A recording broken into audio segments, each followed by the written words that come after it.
She was 11 years old, wore pigtails to court, and had just confessed to killing two toddlers. But what she drew in class days after the first murder is what still haunts detectives today. Mary Bell's conviction in December 1968 shocked Britain. She had just turned 11 years old when she stood before the judge, yet she had already confessed to taking the lives of two younger children. The photograph used in court showed a girl with pigtails and a soft face. No one watching from the gallery could fully accept what they were hearing.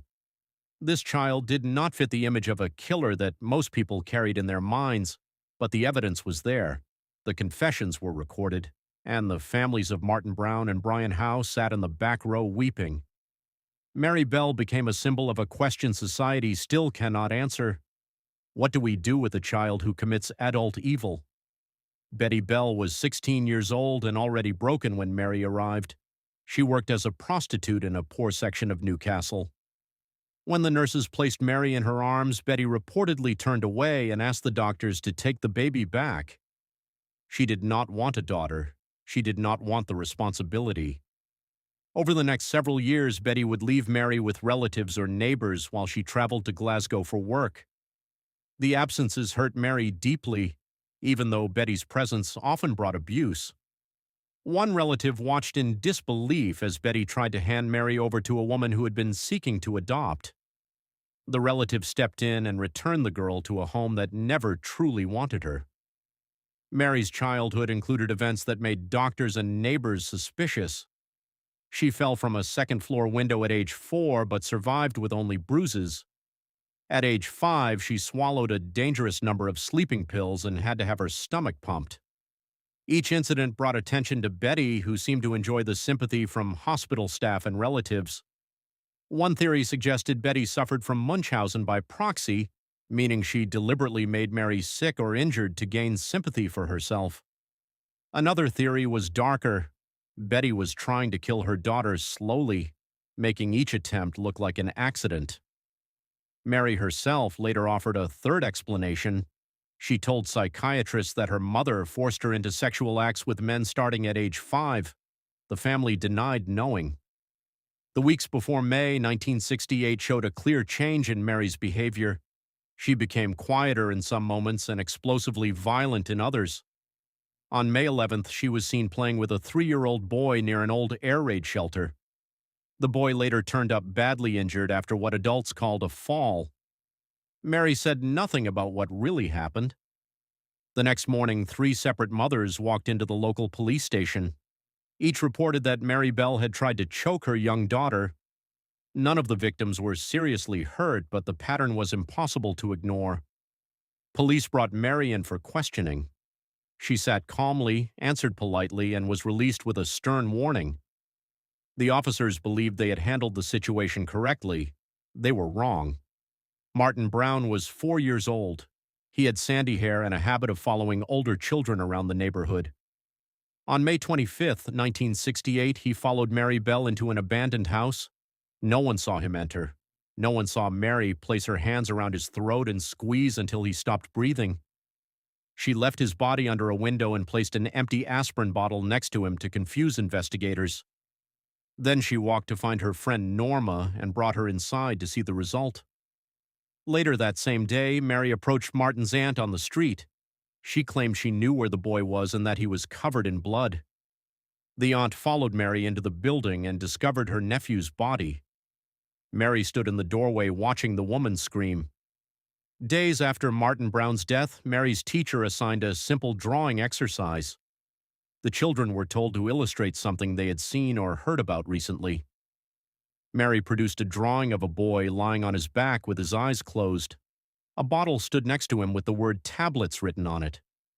At the top of the page, Mary wrote a title. There has been a boy who had just laid down and died. The drawing matched the exact position of Martin Brown's body at the crime scene. Mary had never been shown photographs of the scene. She had only seen the body briefly through a hole in the wall. Her teacher glanced at the drawing and filed it away without concern. She assumed Mary had heard neighbors talking about the tragedy. Words Mary turned 11 years old on May 26, 1968. Instead of cake or presents, she chose violence. She attacked Norma's younger sibling inside the Bell family home with such force that Norma's father had to physically carry Mary outside and lock the door. She screamed from the front yard until neighbors threatened to call police. 2 days later, Mary turned on Norma herself. She scratched deep lines across Norma's face and kicked her in the head repeatedly while other children watched. Then she delivered a statement that no one believed. She said, "I'm a killer and I'll kill again." The other children laughed nervously. They had heard Mary make dramatic claims before. They walked away and left the two girls alone. Norma went home with a bloody face and refused to speak about what Mary had told her. Mary and Norma broke into a local nursery school during the night. They overturned furniture, tore books, and wrote on the walls with markers. Before leaving, Mary wrote 2 notes and left them on a teacher's desk. The first note read, "I murder so that I may come back." The second note read, "We did murder Martin Brown, expletive, off you bastards." A staff member found the notes the next morning and called police. Officers arrived, read the messages, and laughed.